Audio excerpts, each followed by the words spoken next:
And I think I can definitely relate to you, Aaron. I think that growing up for me, I sort of saw a lot of those same negative images of Black men, whether that was like my father, whether that was like the guys that I saw my sisters in relationships with. It was just really negative. And I knew that number one, from the beginning, that I wanted to like something long-term, want to spend my life with somebody. And I didn't see that with any of the Black men I grew up with. So I totally relate to what you're saying. So initially, I wasn't attracted to Black men myself for that very reason. But as you were mentioning too, that sort of like when you sort of least expect it sometimes, you come across something that completely turns your world upside down and completely just changes your perception or how you initially thought. I actually did have a question too to follow up as well. So in the context of just like your friends and your family that may feel some kind of way about the whole interracial thing, do you ever find yourself within your circles, like when like you're not there or when you're not there, sort of advocating, and like how is that experience like? What kind of conversations? Yeah, I mean, it's all the time advocating, almost every day, because I have a couple of close friends who Aaron connects with, and that's fine. We have it's like two people. But almost every day I have to not defend, but explain to somebody what our relationship is. Not in such plain terms as, okay, here's me, here's him, here's what we do, but it's like those microaggressions. People say little things that paper cup, you're like, bitch, did you just do that? Yeah, it's like, well, it's actually not like that, you know. What are some of the things that they say? People will make comments about if Aaron maybe shows that he has an attitude for some day, you know, and people will talk about, I don't know, they'll say something like, oh yeah, my Black friends all have that, and it's like, what are you talking about? You know, people will take something about Aaron, who is an individual, just like I'm an individual, just like we're all individuals, and apply it to every person of color that they know. And I think they're looking for those things, and they're looking for things between the two of us. Like if he's mad at me or something like that, and he says something, I think people automatically register diva, and he's going after this poor white man or something like that. But it's not like I don't yell at him. It's not like we don't have arguments, just like every couple has those. And that's the struggle, is getting people to realize that everything that happens between the two of us is something that would happen between any two other people of color, who are white, who are straight, anything. So it's a lot of defending. So Aaron, earlier you were talking about having to back down and like, you know, not be as Black or as diva-ish or doing your whole Beyonce thing. Don't try to downplay Beyonce. Anyways, so like, do you still have to do that even now? Do you feel like you still have to do that now? I still have to do that even now, because many of our friends that continue to come over and spend time with Zack and I, they are white and they just really haven't been exposed to people of color. And so just going back to another conversation that Zack and I had a while back, the first time that we started having conversations about race and what that meant for the two of us, I said to him, how can you be attracted to Black men when you have no Black friends? And it was like, it probably was the wrong way to even enter into a conversation, to be that bridge, I guess, to teach.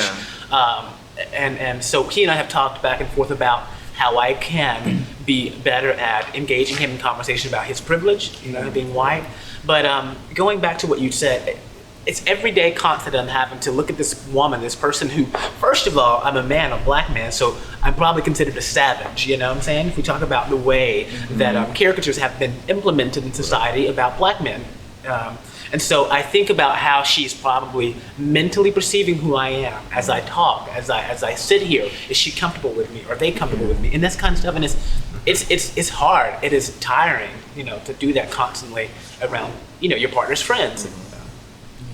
So do you ever feel like, or I'm assuming that you've known these people for maybe quite some time. Has there ever been with any of the friends, the white friends, that you're like, oh, okay, so they get it. and I may not have to be so conscious of everything. Has it? No. Okay. No. None of them get it. You've never had that. Aha. Because it's like Tim Wise. Tim Wise is this white man who's very politically correct, who's good at getting his point across to white people, and I'm proud of him because he's able to do that because he's a white man. He's that all-American white man who can have a conversation with white people. Now, if I stand up here and start talking about white privilege, I'm a black man who's being a radical, who's being a liberal, who's talking too much out of his place.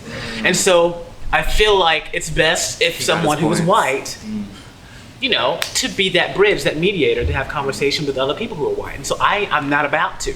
I'm not going to do it. And I know that leaves it up to Zack to be the educator for his white friends.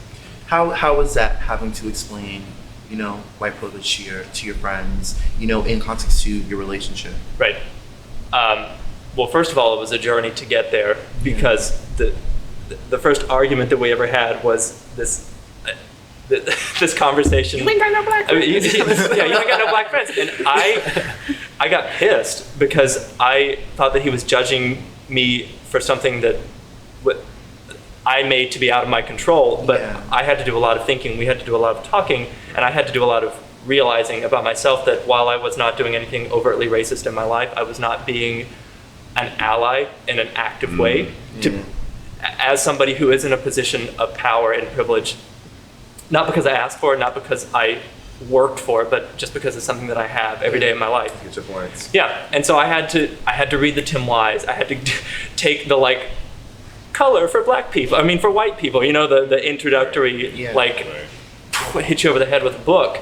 And I kind of came out on the other side of that in a position to educate, to talk to people, to white people who were in my position before, which is not a place of malice. It's not a bad place, but it is negative when you're ignorant and you say things.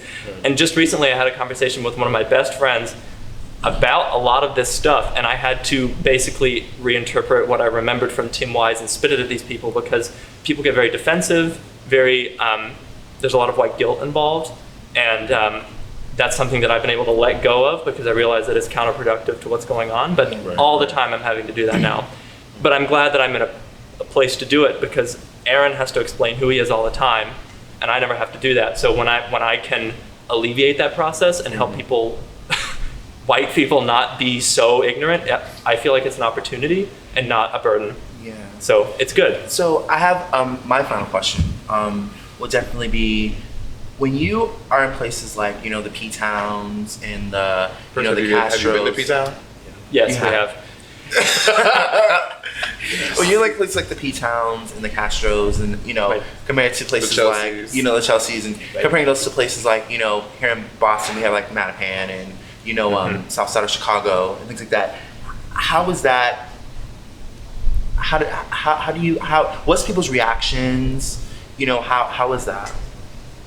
This makes me think about La Michonne. I think you all might have seen it, but it's about the Latino boy who is dating a white guy, and this white guy is so much of an advocate for himself, and he's out, and he's open, and he's had all of this this support in doing it. But when he was in his neighborhood and culture, he needed to tone down those kinds of things. And so I think for the same thing for Zack and I is whenever I'm in a place where predominantly there are black people, I feel like I need to be a little more macho. I need to be a little more like, I guess, the stereotypical culture of a black man, and so that we don't get any particular problem or what am I looking for? Altercation. Yeah, exactly. And so it's just like being in those environments, it frightens me because I'm like, I'm having to change who I am in two different environments, and just so that he and I feel safe and feel comfortable enough to walk down these streets. And so that could mean not holding hands, that could mean me beefing up my voice and making it a little deeper, and that could mean him being quiet and allowing me to talk to people of color. And it could be the opposite if we're in Provincetown or something like that. But it's also, when we're in places like Provincetown, I like to think that in a place that is known as like a gay haven, that we can go and express ourselves and be a couple, but we can walk down the street in Brighton where we live and we can get a stare from every single person who we pass by, even if we're just literally walking together. And the same damn thing happens in P-Town. And when we went to Castro this summer, it is the same thing. It's like you can't escape it. And I know then it's not because we're gay, because everyone there is gay. It's because we're a black man and a white man walking together. Right. And whether it's, oh, they're so cute, or what the hell is that?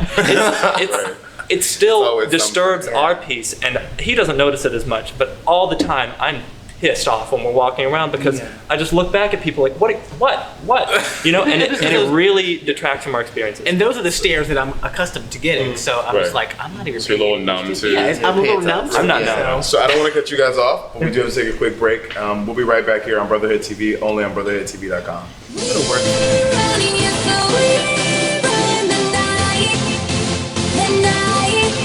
So you guys, welcome back to Brotherhood TV, only here on BrotherhoodTV.com. So we have one Dear Brother letter, but this is a more personal Dear Brother letter. So with that said, I'll pass off to Earnest. So, this is probably the first time we've done this, but this is a Dear Brother letter from me personally, in my opinion. Personally. You got your points. You did that. You got your points. So, my Dear Brother letter, and I definitely want input from both of you because And currently, in us. and of course the brothers, can't forget you guys, love you. So, that being said, currently I am dating a white guy right now, and it's getting to be sort of serious at this point, and I'm getting sort of like a lot of the things that both of you were talking about from your experiences within your communities, friends, family. So I'm getting that like right now. And so the question that I just have to throw out is, what advice would you give me sort of going through what you both have been through and probably in some cases still going through, sort of in the initial phase of getting to know and dating somebody outside of your race. And so that's sort of my Dear Brother letter. Okay, well, you know, it's for me, I think it's kind of like another coming out, you know, because you have to come out as an interracial couple, you and your partner. But because you have someone that you're sharing this experience with, it's important for the two of you to have a really good communication about how you're feeling and about how this relationship is in view of society. And so as a person of color, I would tell you, there are going to be a lot of moments where you have to be the bridge, where you have to do a lot of teaching, where if he doesn't understand why you're wearing a do-rag or why you need to go to a certain store to find hair care, you know, Right. and those kind of things, or even if clothes don't fit your body the way they fit his, because We know they don't. we just have different kinds of We just got bodies. different body shapes. So it's really going to be a learning experience where you have to learn from him and where he learns from you, and you're just that teacher and educator, and you'll learn from him what he experienced, you know, dating a black man. So just be patient now. But it's a beautiful thing. It's love, and that love is no different, and it's no worse, no less, and anything like that. So Do you want to say anything, Aaron? Yeah. Aaron, Zach. Yeah, Sorry, I really agree. There were a lot of times that I needed to be educated, and I still need to. And the times that it hurt me was when Aaron wasn't willing to do that. And after a certain point, it's kind of like, okay, well, we're together, and if there was something, you know, about a movie, or not to, you know, belittle the point, but if there was something that I needed to talk to you about to bring you up to speed on, I would hope that you would do that because you love me or you care about me. And it really means a lot when he's willing to take the time to do that. I know it's frustrating, and I know it's like as basic as it can get, but it means a lot. And if he is open and willing to do that with you, then he'll probably take a lot away from it, and will listen and really absorb, and can really build forward from that. It's good, it's positive, but it's hard. Yeah, thanks. I just want to say, I applaud the two of you because I don't have the time, I don't have the patience, I don't have the care to want to educate anybody else on what I expect you to know. Like, we have had centuries of repression. There are books about it. Go read a book. If you haven't read that book, don't talk to me. Straight up. And if most likely, if you're white, you haven't read the book, don't talk to me. So that's pseudo my advice to you is don't talk to me. I would also suggest, not that I'm trying to promote Tim Wise here, but he is a white man who can tell it like a white man tells it, without offending other people who aren't of color. So Right. if you want to, then check out his book Colorblind and stuff like that, or White Like Me. Those are really good books that I gave to Zack that were a really good introduction of white privilege and what it means in interacting with people of color. So my advice would be, so I absolutely love Earnest's boo.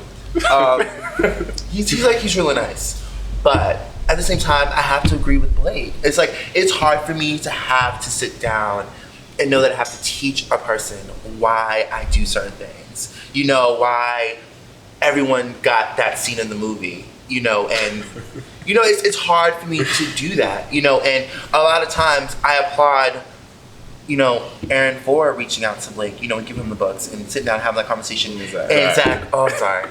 And Wake up. I have so much to say. I'm trying to train myself. And Zack really taking the time to understand. I truly applaud that. And for me, happiness is happiness, however you find it. But for me personally, it's just something that I find very hard. And I guess it's something that I have to deal with, and it's a lot more internal because even just putting myself out there, it's just it's hard when I know a black man who has shit together, who's successful, who's about it, and he's not the other black man, and that's my own internal racism. It's my own internal shit, that I have to deal with, and I have to own and I have to deal with, but happiness is happiness, and you find happiness how you find it. But you already know how I feel, So Did you know how I feel? yes, I do. So, I think that, one thing I will say about the whole situation at the moment is that there's never been a point where I feel like I've had to teach him about privilege, about because privilege is just privilege. It's not bad, it's not good. I think it really depends on whose hand and who's sort of behind the wheel, so to speak. So, I think that. Pause. Did you really? Wait, I'm sorry. I don't know if this is the moment to disagree, to cause conflict and disagreement, but I'll allow you to finish what you were going to say. Go ahead. Privilege is not bad or good. It's not, it's just what it is. Okay, Ernest. Now you and I both know. I'm sorry. I did not mean to disagree, but Disagree, it's fine. I think privilege, the simple fact that some people are born into this world with, the ability to access whatever whatever things may be, that is in and of itself a negative thing. So exactly. Other people are not able to access those things. I'm not disagreeing with you. So I'm not disagreeing with historically of why privilege is privilege. That's negative. But the fact that people don't choose, people have no connection to what happened in the past for there to be privilege and for those dynamics to exist in the U.S. society, I think that you can't say that it's a negative thing because nobody chose to be born white, nobody chose to be born black. That's just how it is. But I think that it depends. I think how it depends, though, of how, for example, a white person that has privilege, of course, and using it to oppress other people because they don't, that's different. But in that same regard, you can use privilege in a very positive way to uplift, to educate, to advocate, to be a true active ally.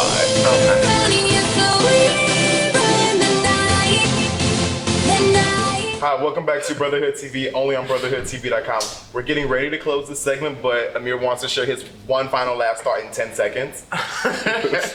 9. So I want to say something that Brotherhood TV is going to be introducing is Brotherhood TV Uncut, and where we're gonna have these sorts of conversations off the stage and offset. So definitely be on the lookout for that because I have something to say to Earnest, but I'll wait on saying that.